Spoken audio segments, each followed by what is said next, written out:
Huge mane out there. He's laying down under a tree in the middle of Africa. He doesn't want to move. Now, the Packers and Cubs, they start messing with him. Biting his tail, biting his ears. He doesn't do anything. The Bears, she starts messing with him, coming over, making trouble. Still, nothing. The Packers, the Bears, and the Vikings. They notice this, and they start to move in. And the Vikings, barking at him, laughing at him. They nip his toes and eat the food that's in his domain. They do this, and they get closer and closer and bolder, till one day, that lion gets up and tears the shit out of everybody, runs like the wind, eats everything in his path.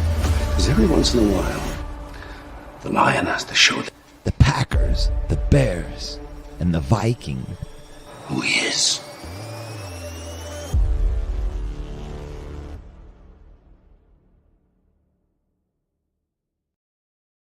Oh, yeah. Yeah. I'm pumped.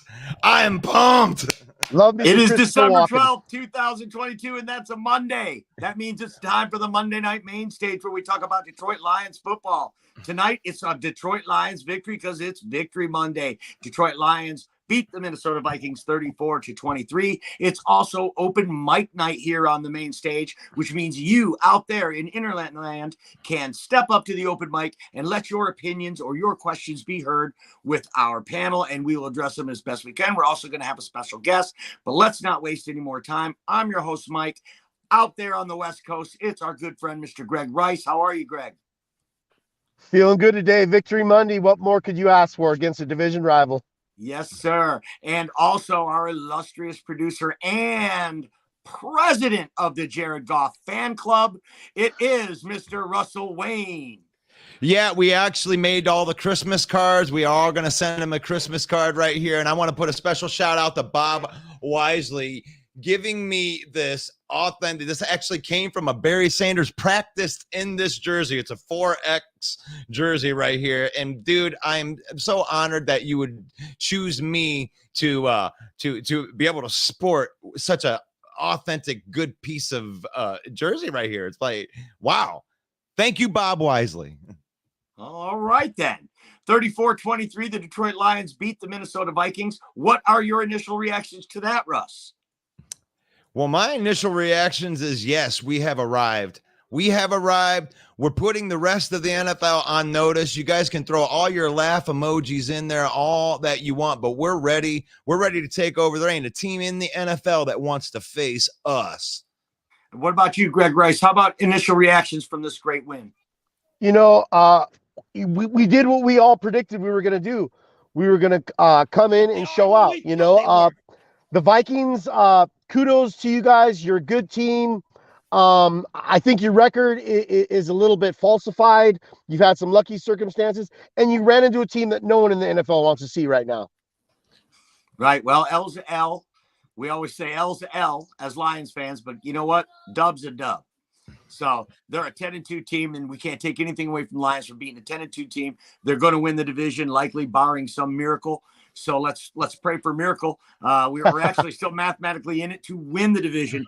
So nothing's off the table with this new breed of Lions. That's my initial reactions coming out of this win. I thought the game would be a lot closer than it was. The Lions seem to have complete control. The defense allowed 22 yards rushing to one of the best in the business with Dalvin Cook. To me, that's my initial reaction is how well the defense played, but yet everyone's talking today about Jared Goff.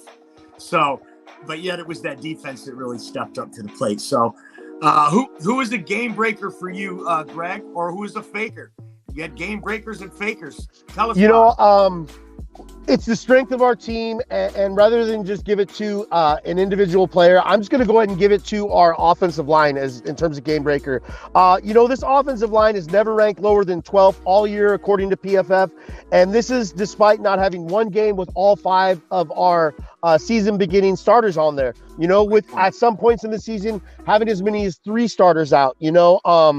the caveat being the Cowboys and the Pats game. A shout out to Dan Quinn and Belichick. They really dialed it up on us. Other than that, this offensive line has played flawless. Like I said, despite having as many as 3 starters out at some time, Mane Sewell catch, come on, that was the icing on the cake. I mean, You've had enough the of that Vikings shit. fans didn't want to see that at this point. So- as far as the fakers, I got to say we played probably the least disciplined football I've seen in the last few weeks. 7 penalties for 51 yards. We were going to have to clean that up, especially going into New York this week, if we want to have a chance at taking this game. So, yeah, great point. 1 ghost penalty last week, and this week they come back with 7. Though we were having a real hard time with some of the calls. I think it was a terribly officiated game all the way around. I think Minnesota got some really bad calls as well, potentially game-changing calls for Minnesota as well. So definitely a good call out on that. And I love that you call Mane Sewell as a game breaker on the offensive line and as a receiver out of the backfield. So I like that. How about you, Russ? Who's a game breaker and who's a faker? Well, I mean, obviously a game breaker. I'm president of the Jared Goff fan club, so I'm going to stick with my man, Jared Goff, proving all the haters wrong, just dropping dimes, 3 touchdown passes. And, I mean, doing it on the biggest stage. He's doing something that Matt Stafford never did here, and that's beat winning teams. So let's go, Jared Goff. Now, for a faker, gosh, I'm going to have to put a faker out there to Dalvin Cook, dude. Man, I thought you was the best running back in the lead. Whoop, whoop. shots fired.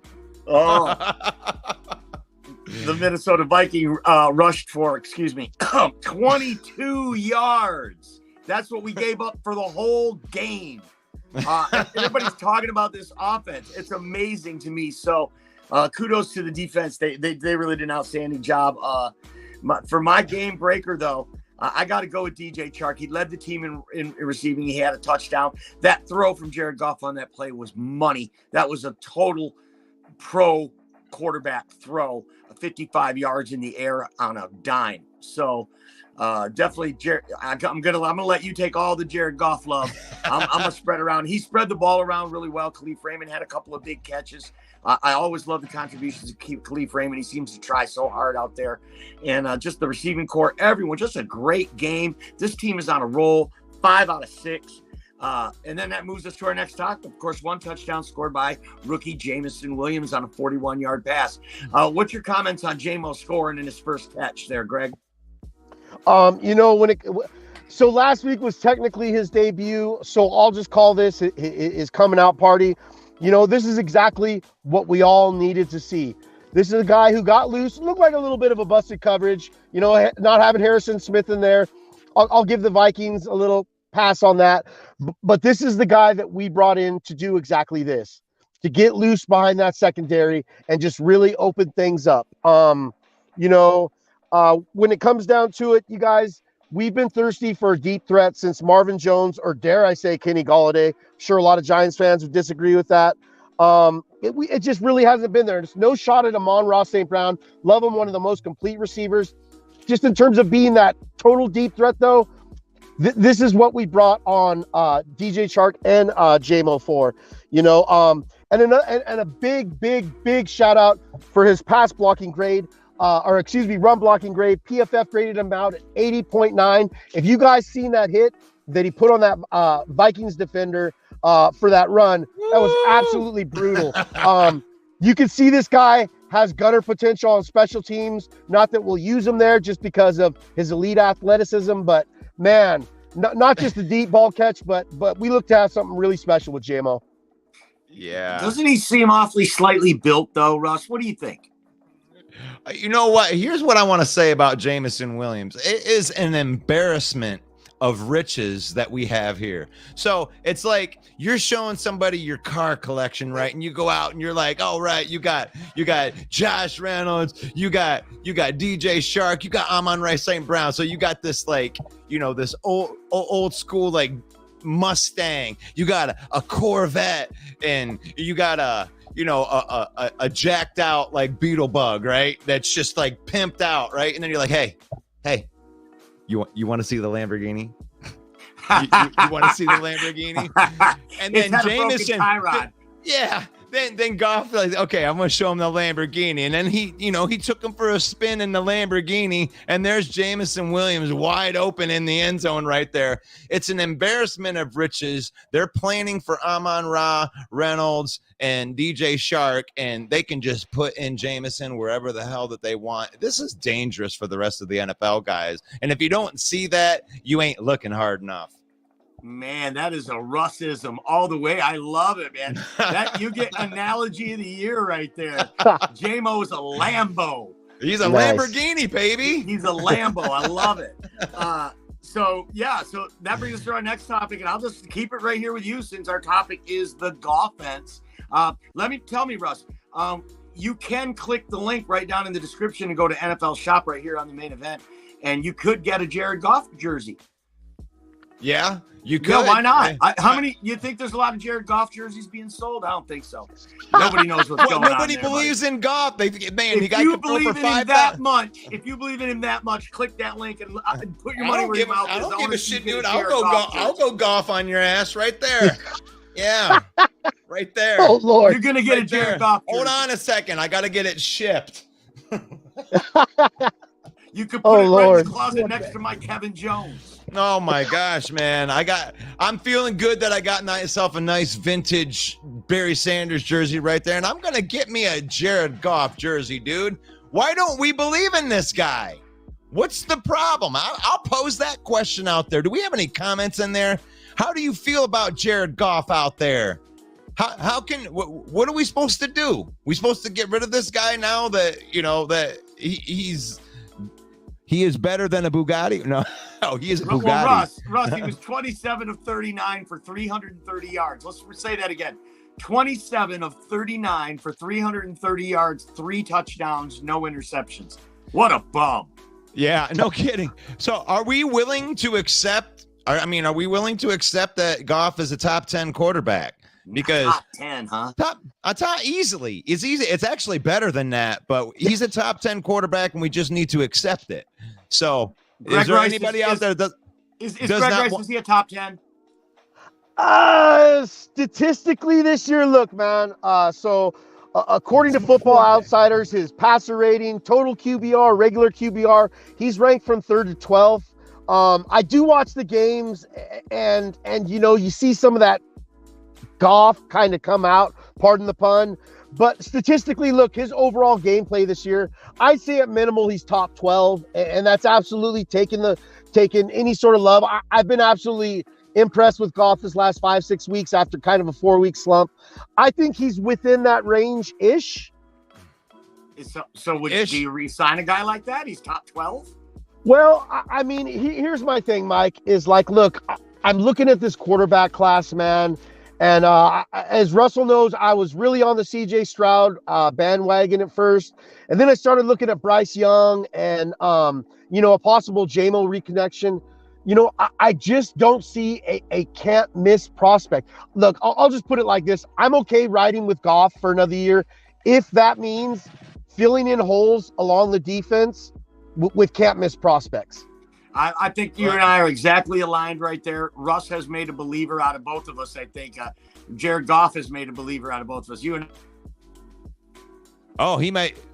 He needed me to come in here and finish this right here. What I'm going to say right here, it's really, really simple. So Goff, I can help you out here, Greg. He's 8th in yards. He's 5th in touchdowns. He's 7th in yards per play for all you people that think he can't throw the ball 50 yards down the field. And the only person that has less interceptions than him is Tom Brady in the top 10, and he has 5 more touchdown passes. Now, stat that.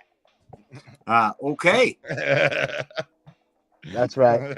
And yes, we are live for the people asking on here. We're absolutely live. Shoot your questions, man. Yep, let's go. Let's get to 500. We got Facebook user. Let's get to 500. Jared is a Brad Holmes QB. That is a very true statement right there. Yes, sir. I agree with it. We're getting another one right there. We got another year with Goff and then draft the franchise one in 2024. I have no problem with that. That's good. Lights out right there. Yeah. He's doing great. I'm warmed up to him completely. He's the dude. It's his job until he loses it, in my humble opinion. He's been great, and you can't deny it. That I love that statement. That's kind of where I'm feeling. It's like nobody thought he was going to do good, and he's just outperformed. He's better. He's a Bugatti. Better than a Lambo. Yeah, he's talking about JMO right there. I love that kind of Bugatti. Okay, we're gonna come in. He's a Bugatti. Can I address that? Can I address that though? The one Facebook user that said 7-7. Let's get to 500. Lions improved the record to 6-7. So we just got one more game against the Jets coming up. We get to 7-7. That'd be awesome. Playoff hope's still alive. QB in 24. Let's look at the other side of that, guys, for just a minute. Yes, that sounds like a great plan. Why? Because Jared Goff's playing great. But if we're taking those strides, and we're talking about playoffs, we aren't going to be in the top 10 moving forward. It's going to be harder to get that quarterback next year than it's going to be in this upcoming draft.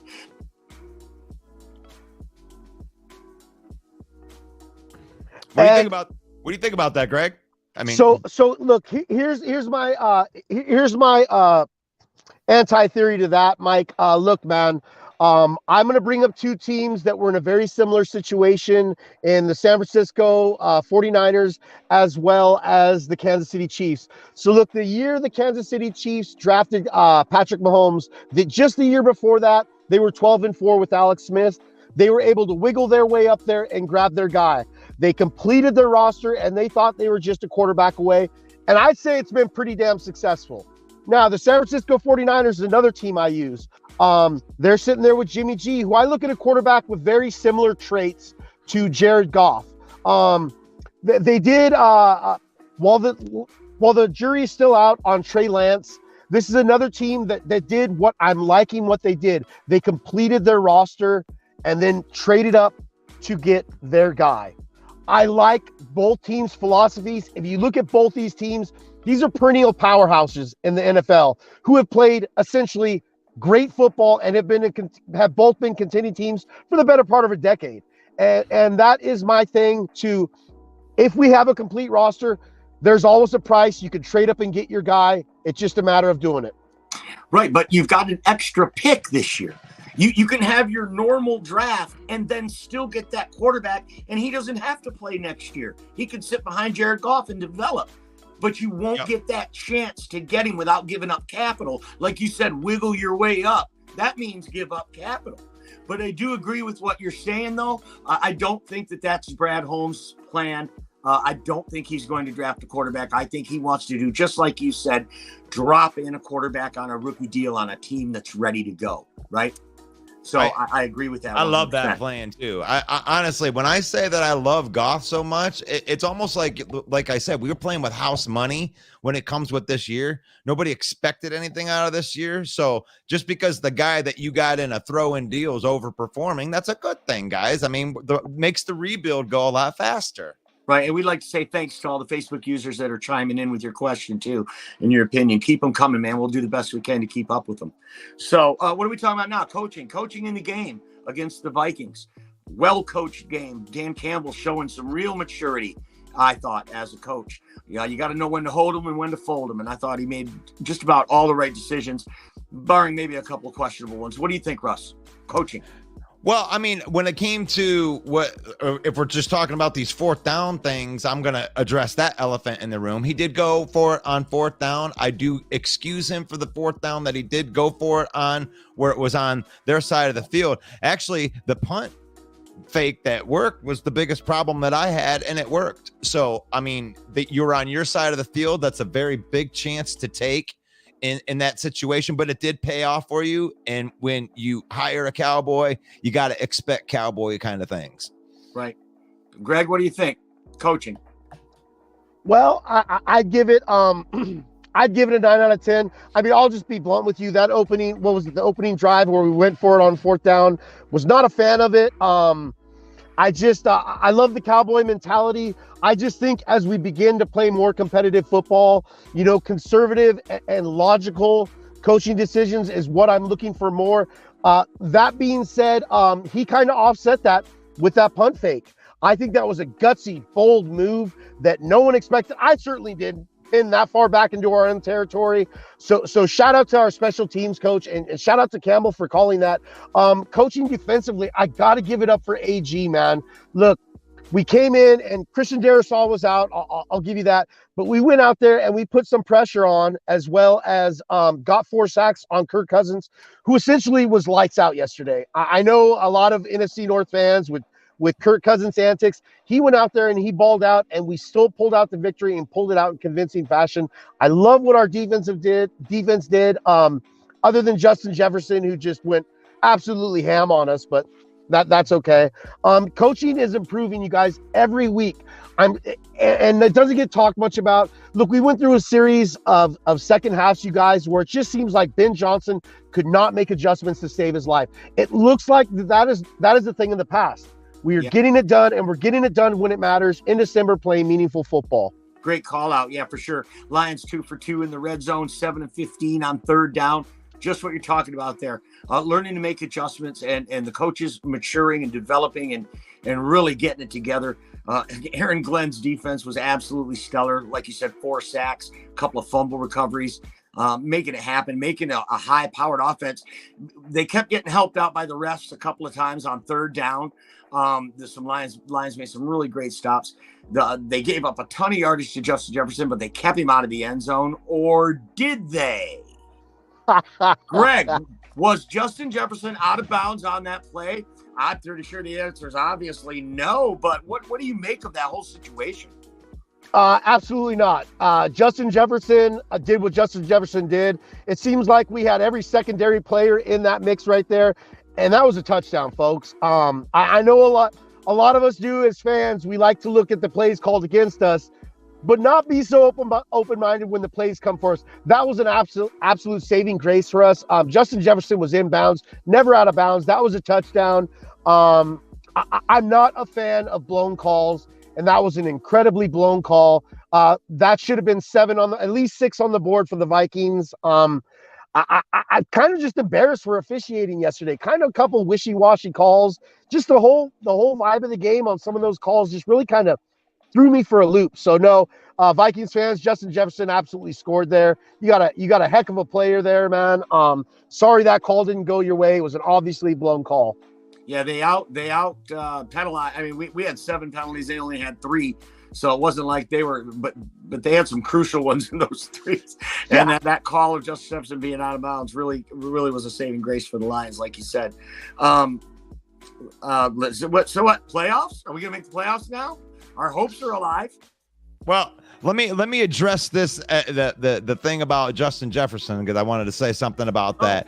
I'm the biggest homer on this panel, and I know that, and I'm not going to deny that he was in bounds on that. But what I will say is the referee blows the whistle, and when they blow the whistle, the guys stop playing. Now, he may have scored or he may not have scored, but our guys stopped when the whistle stopped. So it's not fair to say that he would have guaranteed make it in when they whistled the play dead. That's all I'll say about it. I think that's a valid point also.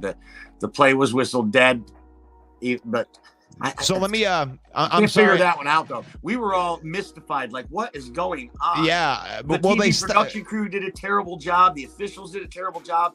If I was the Minnesota Vikings, I would have been totally livid about that. It was really, really bad from there. So let me get into some of these comments. I actually figured out a little cheat code here because I have 2 things opened up here and I'm actually able to see the names here. So Julie says, but that play doesn't matter. They got a TD a few plays later. Anyway, that's a good point. Good point.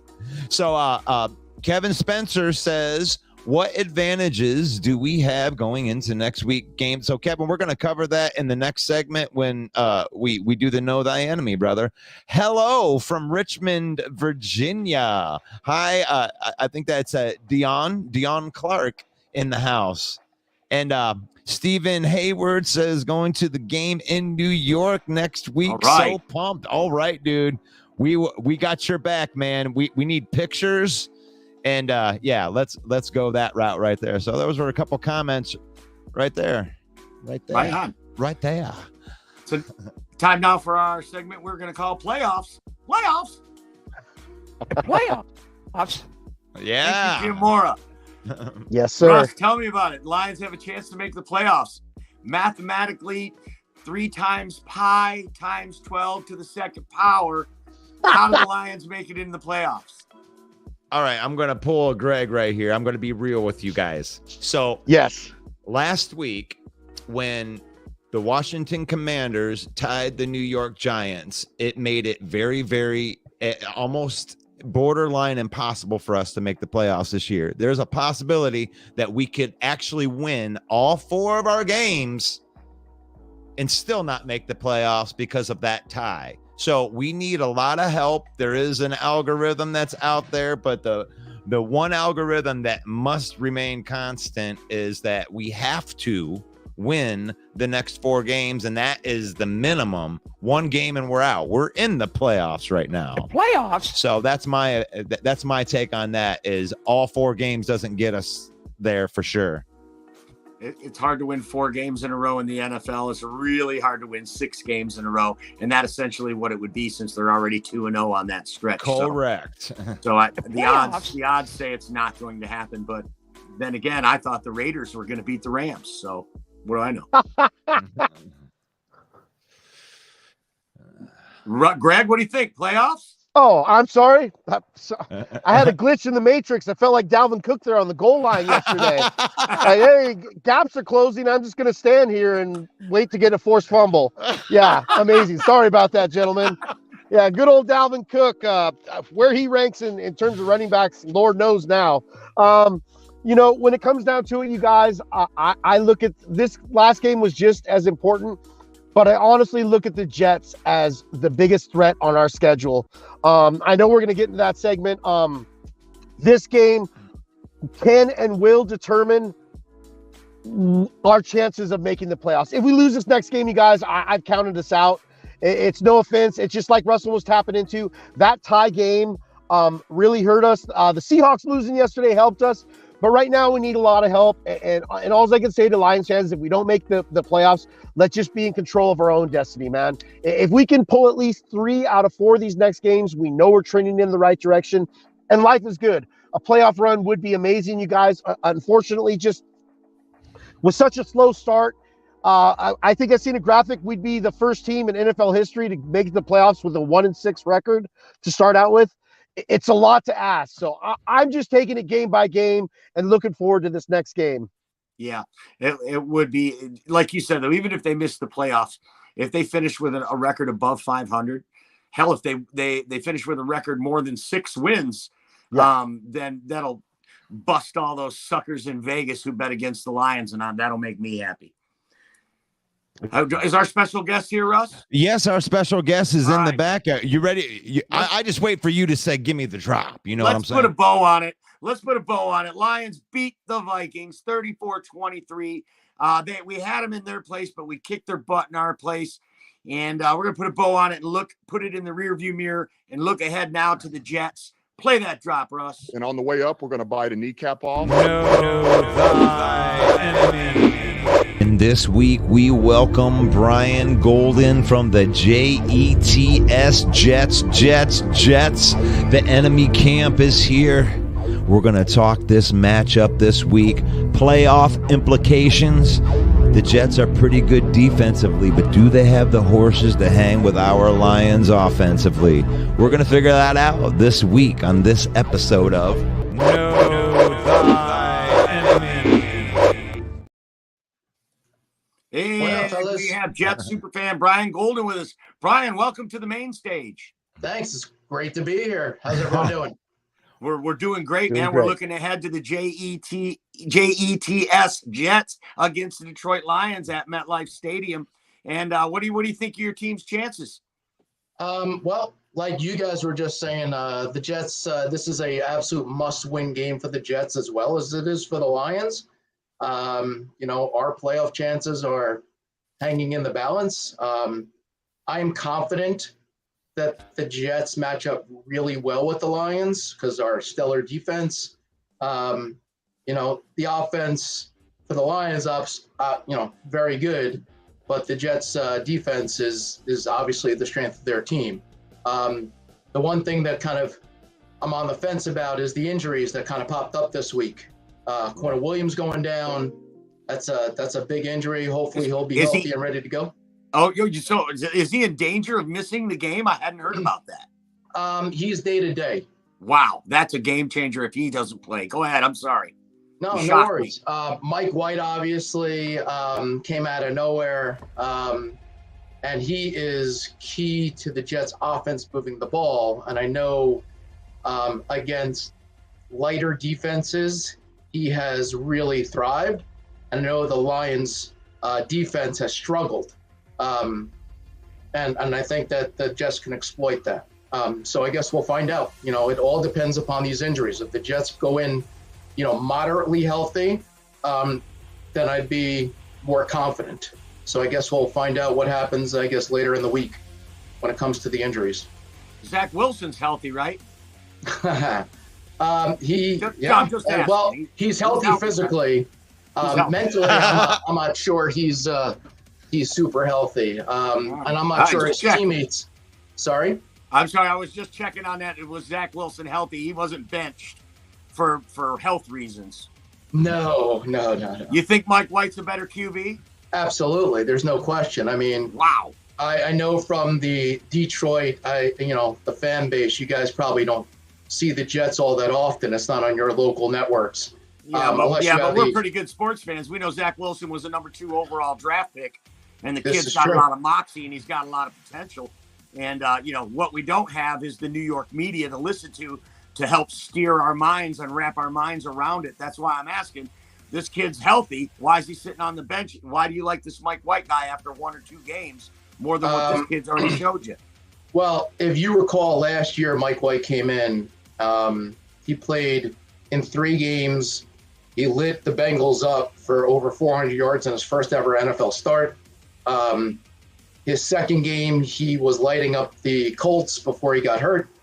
And then the Bills game happened. The Jets fell behind early, and then he threw a whole bunch of errant picks. And that was the last you heard of Mike White until this year, where he was the 3rd string quarterback starting the season, which even at that time, I knew it was a mistake. Because they have Joe Flacco as their backup, who is at this point washed up, unfortunately. And the sky was the limit on Zach was super high going into the season. We all had very high expectations and high hopes for him. I was a big Zach fan. I was rooting for him. However, it's been obvious throughout the course of the season that Zach just was not the answer. I mean, he, despite the Jets getting off to that pretty good start with Zach, I mean, I believe Zach is 5-2 as a starter. He's had really one good quarter this entire season, which was against Pittsburgh in the 4th quarter, where he really moved the football the best I've ever seen him. And since then, it's the defense that has won the Jets the games. Mm-hmm. So then Mike White comes in after Zach did not take responsibility for his putrid play against the Patriots. It's my quarterback. I think he lost the locker room. And then White comes in against the Bears. Nobody kind of knew what to expect. And then it was, I believe, 3 touchdowns and almost 400 yards that game against, So White definitely is a great leader. He got beat up yesterday against the Bills, was knocked out of the game twice, came back in and almost led the Jets for the 2nd week in a row where they couldn't muster a comeback. Even though you guys beat the Vikings, we did not. So that's what you're going to get from Mike White. He's just a really good, steady quarterback. He's not a world beater, but as long as he's playing and he's moderately healthy and he stays clean in the pocket, I think the Jets have a really good chance to win. All right. We're going to send some questions to you now around from our panel. We're going to start out on the West Coast, representing the Honolulu Blue and Silver in Cali. It's at Greg Rice 20. Greg, what's your question for our Jets superfan? Hey, Brian, I just want to thank you so much for coming on, man. You seem really well informed, man. I can't help but bring this up, man. How good is this Jets defense? I have seen some great Jets defenses over my lifetime. Just a historical franchise in terms of great defenses. I'm looking at this on paper. Carl Lawson, Quentin Williams, you said might be questionable. Sheldon Rankins, Jonathan Franklin Myers, your linebacker core. Obviously, Sauce, who is, according to PFF, the best defensive rookie, and according to Vegas, best odds last time I checked of winning defensive rookie of the year. How good is this defense compared to other historical defenses? And where do you think that they can stifle this high-powered Lions offense? So the Jets defense starts and ends with their secondary. Sauce and DJ Reed is at the other corner position, are both outstanding corners. And Yes, when they are able to protect against that initial read, then it gives the Jets line and occasionally their linebackers, because the Jets typically don't blitz much, because they'll send their four. If Quentin Williams is healthy, they'll just send four guys at you, and they get to the quarterback. I believe they have the most pressures out of any team in the NFL, just with their four liners, four guys on the D line. So each of them are very good, and they rotate their defensive linemen to keep them fresh. So assuming Quentin Williams is good, I mean, Sauce is like you said, is great. DJ Reed is very underrated. The safeties are good enough. And like you said, CJ Mosley, even though he made a bonehead play this week, is outstanding. And their other linebackers are tackling machines. So their defense is as advertised. Historically, I mean, the last really good secondary the Jets have had was when Revis and Cromartie were on the team, which is going back to that 2009, 2010 team. So, I would say they're probably on par with them just because their secondary is so strong in coverage. Nice. Thank you so much. No problem. Russ, what do you got for Brian? Well, I'm interested in the matchup of our defense versus your offense, because I heard you say earlier that you thought you the Lions defense. Now, if you're looking at the Lions body of defense from week 1 to 8, I feel you on that, but this is a completely different Lions defense that you're going to have to deal with James Houston. You're going to have to deal with Josh Pascal. You're going to have to deal with a whole bunch of defensive linemen coming at him. How do you think that your offense is going to score against our defense? So that's been the Jets' Achilles heel. Couple things, right? Their offensive line is questionable at best. They started off the year very well, but it's been a whole bunch of injury-laden players that are playing. They're on their third and fourth stringers at this point. They're bringing guys off the street to play their O-line. So that's one thing. I'm going to guess they're going to probably use a lot of running backs. They use a lot of tight ends in the backfield on their blocking schemes. What was the second part of the question? I'm sorry. I'm just wondering how the how you gonna offense score? Overall. How are you going to score? Well, I'll be the first to admit I'm not a huge fan of the Jets' offensive play calling.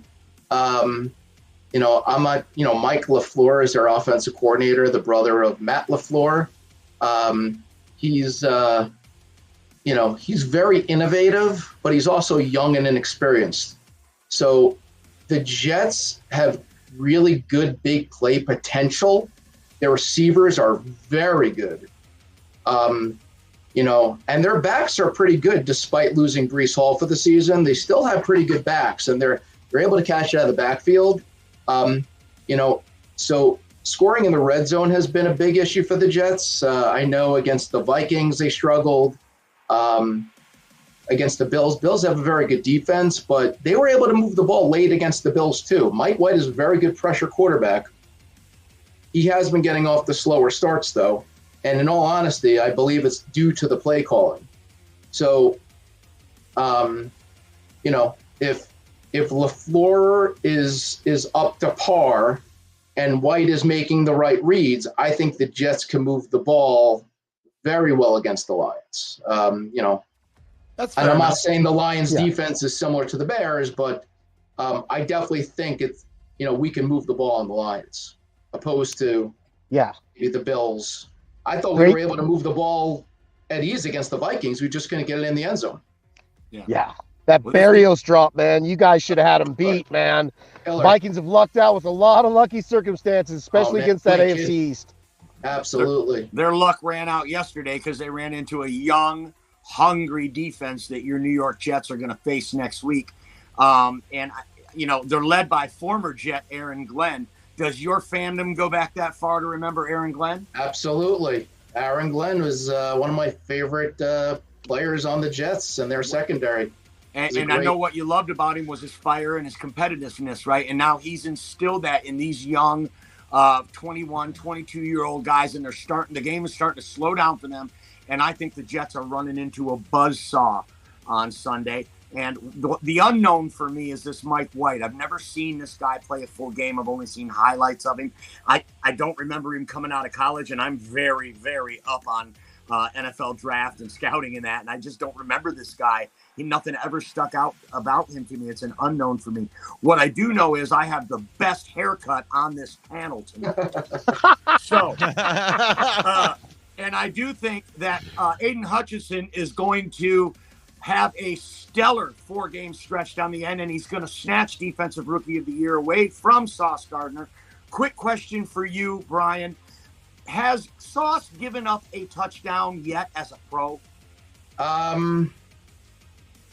I'm not Because he never certain gave of. one up in college. I They don't- say he I don't- never gave one up till high school. And if he hasn't given up one yet, that's pretty impressive. I think Yeah. he gave one up to Jefferson because I remember that celebration Yes. type of thing. I'm fairly certain that is true. Okay, so that But- streak's over. Yes, correct. So that means Aiden's going to win the Defensive Rookie of the Year. Okay, now we got that out of the way. All right. Hey, Brian, if we didn't say it before, thank you so much for coming on our show tonight. We My really pleasure. appreciate having So you. much fun. And we got just a couple more questions for you. Okay. It's not on our graphics here, but I want to ask you, what are going to be the keys to winning real quick on both sides of the ball for the Jets to beat these Lions? Jets need to establish the running game early. I think once they establish the running game, then it opens up all these passing lanes for Mike White and the Jets offense through the air. I think that's first and foremost. If the Jets are showing early that they can move the ball, it's going to be a long day for the Lions. Obviously they got to slow down the passing attack for Jared Goff and the boys. Shocking. What do you guys think of Jared Goff? Jared Goff, good? Not good? Oh, don't ask Russ what he thinks of Jared Goff. This is the a president of the limited fan time club. program. Yeah. Well, the Jets defense has got to slow him down. I think if we could get to Goff early and often, I think it's going to get out of reach pretty quick, to be honest with you. Okay. But that's the key. That's the key. They have to get to Goff early. They have to be able to establish the run early. All right. And then, Brian, next question for you. What do you consider the most intriguing matchup in this game? The secondary versus the wide receivers of the Lions. So our receivers against your secondary. Correct. I like it. Amon-Ra St. Brown and Jameson Williams. Did you see this guy? I have. Well, I saw him in college. I didn't see him this week. People have described him as a Lamborghini. What do you think of that? Well, I guess that remains to be seen. We'll see how he does this week. Russ, Russ, what's your most intriguing matchup in this game? I mean, I think that I think I hit it a little bit earlier. I mean, I mean, unless you guys win 2-0, I don't see you scoring against this defense. I'm just going to be honest with you.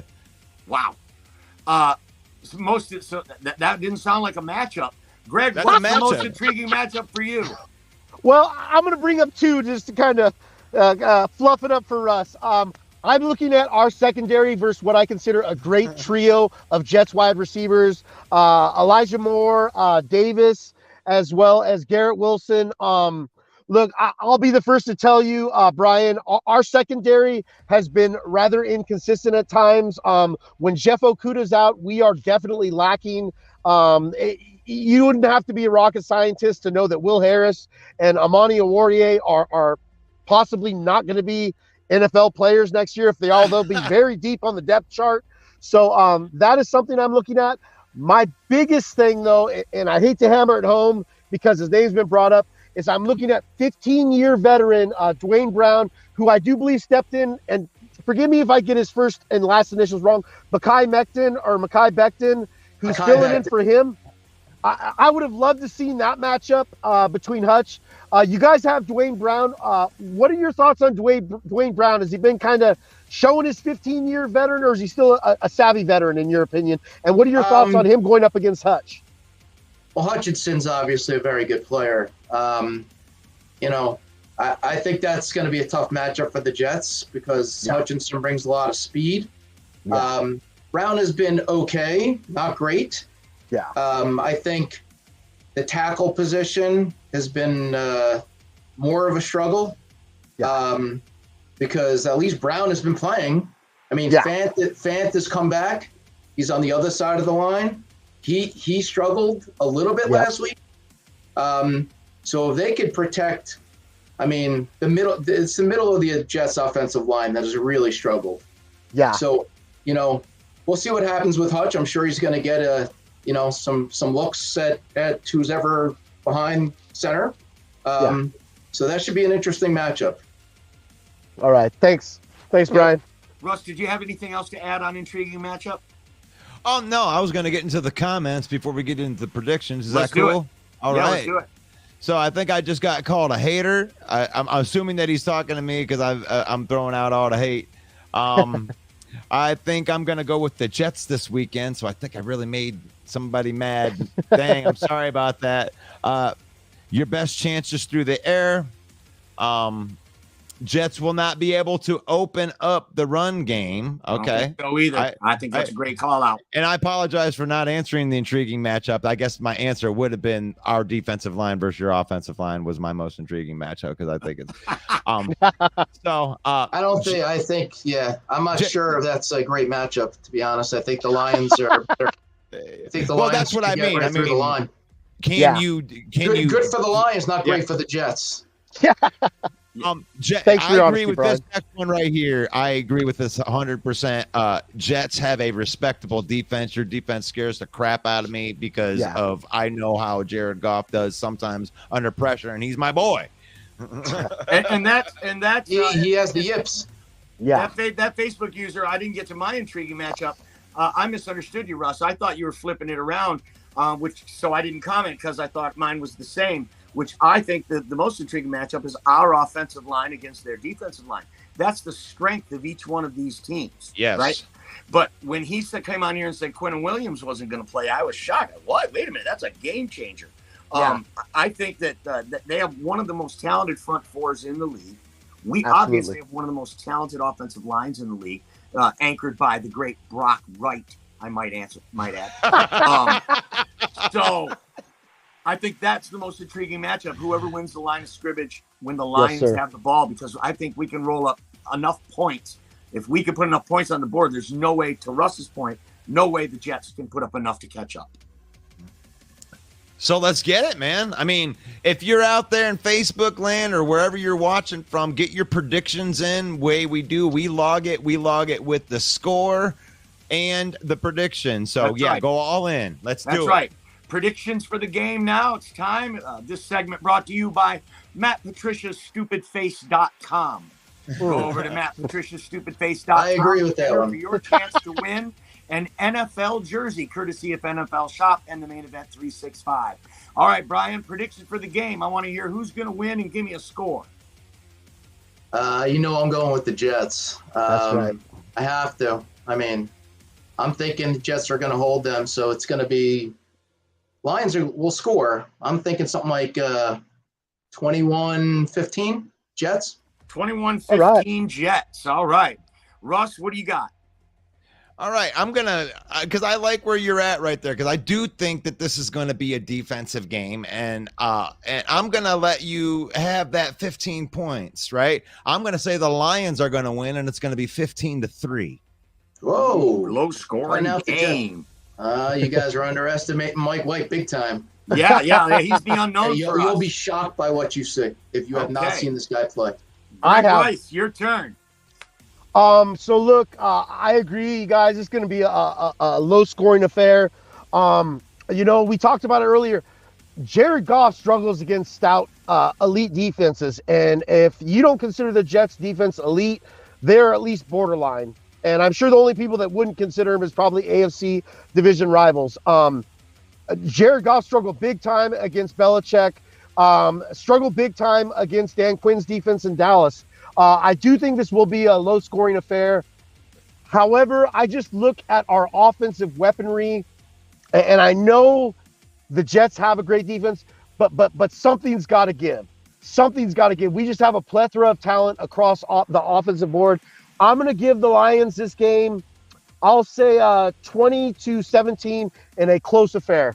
Wow. Yeah, a lot of great points there, Greg. Definitely, I think like just what you said, we got too many weapons. And I'm sorry, man. Normally, I'm the conservative guy on this panel, Brian, but I think your team's going to get truck stick tonight, next week. The Lions, they're running into the hottest team in the NFL. We've already won in that stadium against a team with a better record than you. Oh, the Giants aren't as good as the Jets. Anyone from New York will tell you that. I agree. Okay, and you're entitled to that. I'm just saying they had a better record at the time than the Jets in the same stadium, and this team wasn't even clicking the way it is now. I think we're going to smoke them 31-10. Lions by 10. Oh, man. Hey, don't mind us, Brian. Don't mind us. Ooh. Brian, and I want you to know you're like one of the first guests we ever let stay on for predictions because we don't want you to hear how homerish we get. So thanks so much for being on and giving us your honest opinions today, guys. Anybody else have anything for Brian before we let him go? I just got predictions in the comments, but we can shoot. I knocked that over. Predictions in the comments, but we can let Brian go first before we get into that because I'm not seeing any questions directed at him. They're just. Yeah. Brian, thank you for your time, man. Thank you so That's much, my pleasure, Brian. guys. Good luck this week and go right. Jets. Yeah, That's right. Yep, good luck. That's not right, really. All right. Jets. I got to throw one. Thanks, Brian. Get it. All right, later, guys. All right, later, man. All right. I did what a throw good that guess. in there. I threw a JET Jets in there in the thing. Good guess, man. That was good. Fun fact: I was born on the day the Jets won the Super Bowl. So, All right, Wow. let's get into some of these comments because it's time Let's for we're getting the encore, right? Is this the encore? this is the encore brought to you by Rocky Sure. Mobile Detailing. That's right. So we got 30-17 Lions. Hold on a second. Let me get these in here. I gotta pull up the Facebook version of this. Where am I at there? Boom. What will it take, Greg, while we're waiting on him? What will it take? I want your opinion real quick. For Hutch to pry away that defensive rookie of the year from Sauce, what would have to happen? I'm going to need to see look, Hutch has ever since I bagged on him, man, this guy's just a pressure machine. This is going to be a game which is, whether we want to admit it or not as Lions fans, this is going to be a game which is going to help determine it. Who's going to win this defensive rookie of the year? I need to see a sack, and I need to not only see a sack, but a strip sack from Aiden Hutchinson. I'm going to need to see Jameson Williams just go lights out on Sauce. Just burn him one time. Just burn him one time for a statement and let him know who the best defensive rookie is in this year's draft class. They have the same amount of interceptions. Yeah, but I mean, look, that is such a tantalizing, one-sided, objective kind of just pushing a narrative. Look, Sauce has been lights out, man. This has been one of the best rookie performances. Look, man, Sauce has made PFF's all third quarter team. We're talking over every other corner in the league. Sauce has given up maybe a handful of plays. And then when you compare him to the likes of Jair Alexander, Jalen Ramsey, Marshawn Lattimore, all these guys, we don't have enough hands on this panel to talk about all the plays they've given up. And Sauce is literally given up maybe a handful of plays, man. All right, but Jaden's got 7 sacks, 2 interceptions, a fumble recovery, a QB pressures. I mean, there's nothing he's going to be able to do to overcome this kid's season. Yeah, absolutely. We got to win this game. Whether we want to admit it or not, the team record does have an impact on, as well as head-to-head matchup will have an impact on this voting. Right. You know, so like I said, I need to see a strip sack on Mike White. Hutchinson has played absolutely lights out, but so is Sauce. You know, and I'm just trying to give an honest, humble take here. You look at the matchups Jefferson has played, Sauce has played against. You can't deny the kid's talent, man. Oh, no, he's awesome. He's a product of Detroit, you know. He's awesome. Yeah. So, it's going to be interesting. What do we got from the comments, Russ? 13 Lions, 13-17 Lions. 30-17 Lions. 30-17. I think we're going to score. The Lions continue to score in the 30s, 31-14. God, that's such a good call out. Continue to call in the 30s. Lions have scored, 7 games now, over 30 points, some franchise record. Right. Yes, sir. Lions have a horrible defense, and that's what gives the Jets the edge, in my opinion. Okay, Brian's brother made a comment. That's cool. Something like that. Lions win 14-6. This is a good one. Mike White is a rib blow away from death. No. It's my quarterback. Oh, don't be talking about Mike White like that. Now, Brian thinks that we're underestimating Mike White. Are we underestimating Mike White, in your opinion? I don't know enough about him. I have had the privilege of watching more than a few Jets games. I have caught a couple of Mike White games. Look, Mike White is very good. I don't think it's a flash in the pan. I think they might be onto something for the Jets, who I looked at essentially like the Bears as the last team in the NFL to finally find a bona fide franchise quarterback. I think this kid has the backing of the city, but you see how in New York things can change. Zach Wilson had it over the summer for some non-football related reasons, but I think Mike White gives this team a good chance to win. And like I said, they were a Barrios drop in the end zone away from beating these same Vikings that we just beat. So I think we are underestimating Mike White. He comes in with charisma, the backing of the city. I'm sure Jet Stadium is going to be livid, pulling for this team. So I'm not sleeping on Mike White. Oh, a rib blow away from death. Yeah. I'm looking through these comments. We got a lot of love for the Lions. I think there's only a couple people that had picked the Jets. There's a lot of love around here for the Lions. They've continued to make us happy in this area. And here's the thing that I want to tell everybody. If you're loving on the Lions, don't listen to the haters. Honestly, don't let it ruin your week. It doesn't even matter. You get 1 week. You get 7 days to run your mouth because you won this week, and ain't nobody going to take that away from you. I don't care if Justin Jefferson had 500 yards receiving in a loss. You lost. Who cares? It don't matter. The rest of your team didn't do anything. It's like, come on. You got it's a team effort, guys. Yeah. There is no I in team. And the Lions are definitely playing like a team, man. Team. Any closing shots you want to make there, Greg? Healthy. Absolutely. I want to take a closing shot at the Vikings. So look, kudos to the Vikings. The division's yours. 10-3 now. Absolutely amazing. Cool story, bro. However you want to put it. I'll give you this. You're the best team in the division based on experience. Our Lions are coming for that division title next year, though, man. You give us another Brad Holmes draft, and we're going to make some magic happen. And, you can look at the record and say, hey, we're still one of the NFL's best team. Man, you look at some of these victories, that sweeping of the AFC East. You are a Hunter Henry called back TD, a Teddy Bridgewater playing instead of Tua, Barrios drop, which I brought up a few times already. And what's the a Josh Allen free fumble? Dan Campbell. Dan Campbell, yeah. So kudos. I'll say you guys are the 4th best team in the NFC. I just look at your record, and I think it looks a lot better on paper if you just look at the stats than it did during a lot of those games, man. And 4th best team in the NFC. You're a good team, but you ain't better than the Eagles, the Cowboys, or a Purdy-led Niners. So, woo, scathing. Take that, Vikings. Yeah. I don't think he was hard enough on him. Are you kidding? I thought you were going to go at him, Greg. These guys need to know. Hey, Viking fans, look in these eyes right here. It's over for you.